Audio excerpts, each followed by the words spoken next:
और लायबिलिटीज को घटाइए। तो बड़ा सवाल यह आता है कि किस तरह के एसेट्स खरीदे जाने चाहिए। कुछ एग्जाम्पल्स इस तरह से समझे जा सकते हैं कि ऐसा कोई बिजनेस करें जहां आपकी मौजूदगी जरूरी ना हो। मतलब अगर आप वहां पे ना भी रहें तो आपका काम चलता रहे, दूसरे लोग आपके लिए काम करते रहें और बस वही आपका बिजनेस है। दूसरा, आप कह सकते हैं कि रियल एस्टेट में पैसे लगा सकते हैं, आप लैंड खरीद सकते हैं, स्टॉक और बॉन्ड खरीद सकते हैं। आजकल बहुत सारी पॉलिसीज आ गई हैं, उन्हें समझें और फिर उसमें इन्वेस्ट करें। जब एसेट्स खरीदें तो अपनी पसंद की चीजों पर पैसा लगाएं, क्योंकि आपका मन होगा तभी आप उसमें ध्यान दे पाएंगे। अगर उसमें आपकी रुचि नहीं होगी ना, तो आप उसे बेहतर समझ नहीं पाएंगे।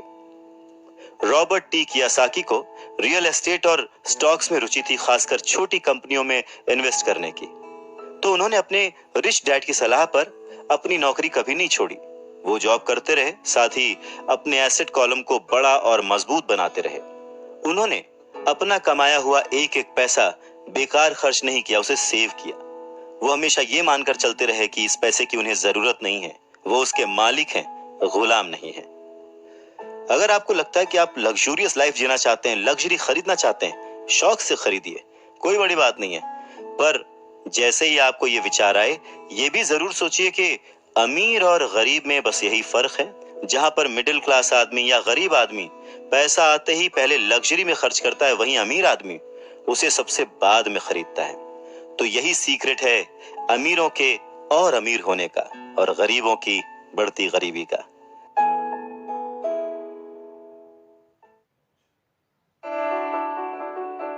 संपत्ति वो है जो हमें पैसे कमा के देती है, और जिम्मेदारी, दायित्व वो है जो हमसे पैसे खर्च करवाता है। रॉबर्ट टी कियासाकी कहते हैं कि उनके रिच डैड हमेशा चीजों को सिंपल तरीके से समझने और समझाने में विश्वास रखते थे। उन्होंने बच्चों से कहा कि अकाउंटिंग में अंक यानी नंबर इंपॉर्टेंट नहीं है, इंपॉर्टेंट तो वो बात है जो वो नंबर्स, वो अंक बता रहे हैं। ये ठीक लेटर्स की तरह है या शब्दों की तरह है। जैसे शब्द या वर्ड्स इंपॉर्टेंट नहीं होते, इंपॉर्टेंट वो बात होती है जो वो शब्द कह रहे हैं, जो वो शब्द बताना चाहते हैं। कई लोग पढ़ते हैं परंतु बहुत ज्यादा समझ नहीं पाते। अब ये रीडिंग की एक प्रॉब्लम हो सकती है। जैसे एक छोटा सा एग्जांपल लें कि अगर आपके घर में कभी मोबाइल आया हो या वीसीआर आया हो और उसके साथ एक इंस्ट्रक्शन बुक भी आती है, कभी आपने उस इंस्ट्रक्शन बुक को पढ़ा है? मैं ये गारंटी दे सकता हूं कि बहुत सारे लोगों को उसे पढ़ने के बाद भी कुछ समझ नहीं आएगा और ऐसा लगेगा कि वो दुनिया का सबसे मुश्किल काम है। ठीक वैसे ही अंकों के साथ है। अगर आप अमीर बनना चाहते हैं तो आपको अंकों को पढ़ना और उन्हें समझना आना चाहिए। रॉबर्ट टी कियासाकी कहते हैं कि अपने रिच डैड से ये बात उन्होंने हजारों बार सुनी थी और ये भी सुना कि अमीर लोग संपत्ति इकट्ठा करते हैं, जबकि गरीब और मध्य वर्गीय यानी मिडिल क्लास लोग दायित्व इकट्ठा करते हैं। तो सवाल यह आता है कि जब कोई नौकरी कर रहा है, अच्छी सैलरी उठा रहा है, फिर भी उसके पास पैसे की तंगी क्यों होती है? रॉबर्ट टी कियासाकी के रिच डैड कहते हैं कि पैसे की तंगी की असली वजह होती है कि लोग संपत्ति और दायित्व के बीच अंतर नहीं कर पाते। तो वास्तव में अगर आपको अमीर बनना है तो आपको सिर्फ इतना ही जानने की जरूरत है और आप जिंदगी भर संपत्ति खरीदते रहिए। बस इनके बीच के फर्क को न जानने के कारण बहुत सारे लोग जिंदगी भर पैसे की कमी से परेशान रहते हैं। पैसों के लिए आदमी इसलिए परेशान होता रहता है क्योंकि वो ना तो शब्दों को समझ पाता है, ना ही अंकों को। जिन लोगों के सामने पैसे की मुश्किलें आ रही हैं, उन्हें ये समझ लेना चाहिए कि शब्दों या अंकों में ऐसा कुछ है जिसे वो पढ़ नहीं पा रहे हैं। कोई चीज ठीक से उनकी समझ में नहीं आ रही है। अमीर लोग इसीलिए अमीर होते जाते हैं क्योंकि इस मामले में वो पैसे की तंगी से परेशान लोगों से ज्यादा समझदार होते हैं।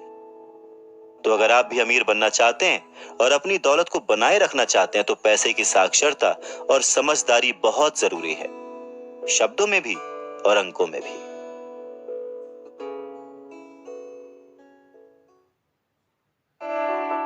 जिंदगी में सिर्फ पैसे कमाकर या पैसे बचाकर आप अमीर नहीं बन सकते। अमीर बनने के लिए आपको अपने अंदर बहुत कुछ बदलना पड़ेगा। अगर कोई लॉटरी में पैसे जीत जाए और उसे वो अपने साथ रख ले, बचा ले, तो क्या वो आपकी निगाह में अमीर है? नहीं, क्योंकि वो पैसा आज नहीं तो कल उसके साथ नहीं रहेगा। अमीरी एक सोच है, एक जीवन शैली है, एक नजरिया है, और आपको हमेशा अमीर बने रहने के लिए अमीरों की तरह ही सोचना पड़ेगा, खुद को इम्प्रूव करना पड़ेगा। और इसी बात को रॉबर्ट टी कियोसाकी के रिच डैड एक कहानी के माध्यम से उन्हें समझाते हैं। वो कहते हैं कि जापानी लोग 3 ताकतों को मानते थे, तलवार की ताकत, रत्नों की ताकत और दर्पण की ताकत। तलवार हथियारों की ताकत का प्रतीक थी। अमेरिका ने हथियारों पर खरबों डॉलर खर्च कर दिए और इसी कारण वो आज विश्व में सबसे ताकतवर देश है। दूसरी ताकत रत्न यानी के पैसे की ताकत का प्रतीक। इस कहावत में कुछ तो सच्चाई होगी। ये स्वर्णिम नियम याद रखो, जिसके पास स्वर्ण है वही नियम बनाता है। तीसरा दर्पण, शीशा, आत्मज्ञान का प्रतीक है। जापानी कहानियों के अनुसार ये आत्मज्ञान बाकी दोनों ताकतों से ऊपर है।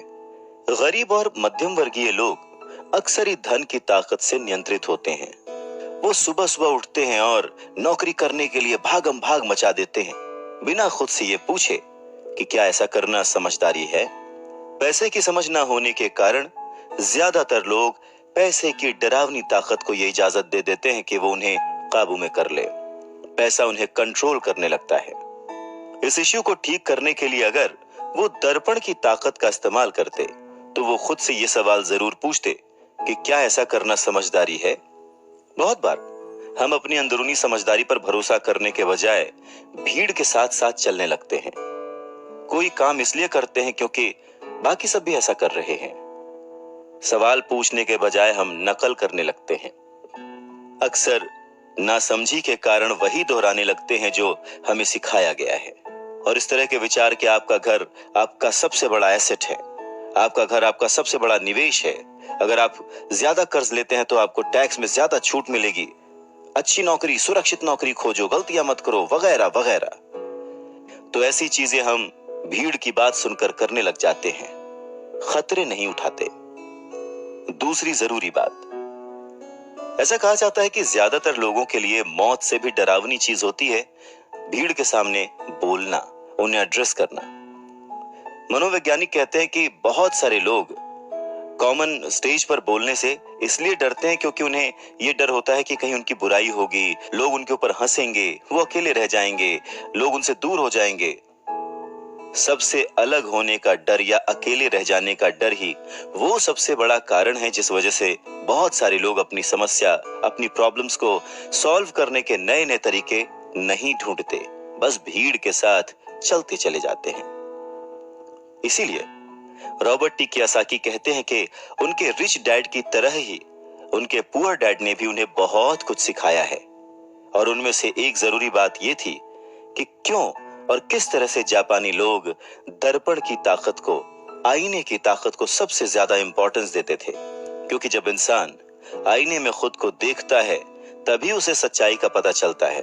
और ज्यादातर लोग खतरा मत उठाओ इसलिए कहते हैं क्योंकि वो खुद से डरे हुए होते हैं। ये किसी भी चीज के बारे में कहा जा सकता है, जैसे खेल में, रिलेशनशिप्स में, करियर में, पैसों में, वगैरह वगैरह। और सबसे इंपॉर्टेंट बात यह कि आईने में देखकर आप खुद से झूठ बोल सकते हैं क्या? रॉबर्ट टी कियोसाकी इस बात का जिक्र यहां इसलिए करते हैं क्योंकि भीड़ के साथ चलने में और पड़ोसियों की नकल करने में, उनके ऐशो आराम की नकल करने में बहुत सारी दिक्कतें आती हैं। पैसों की समस्या पैदा हो जाती है। वो उनका तरीका है, वो उसे अफोर्ड कर सकते हैं, पर जब हम देखा देखी बिना सोचे समझे नकल करना शुरू कर देते हैं तो हम समस्याओं से घिर जाते हैं। और तब हमें जरूरत होती है आईने की, जो हमें यह बताए हमें क्या करना चाहिए। क्योंकि बेसिक रूल तो वही है, आप पैसे के गुलाम नहीं हैं। ऐसे काम करिए, ऐसे सोचिए, ऐसे बनिए कि पैसा आपका गुलाम हो, वो आपके लिए काम करे। जब भी बाजी लगाइए दिल और दिमाग की, ये जरूर सोचिए कि बात पैसों की है या फिर रिश्तों की। अमीर बनने का मतलब ये नहीं होता कि आप इमोशनलेस हो जाए। अमीर बनने का ये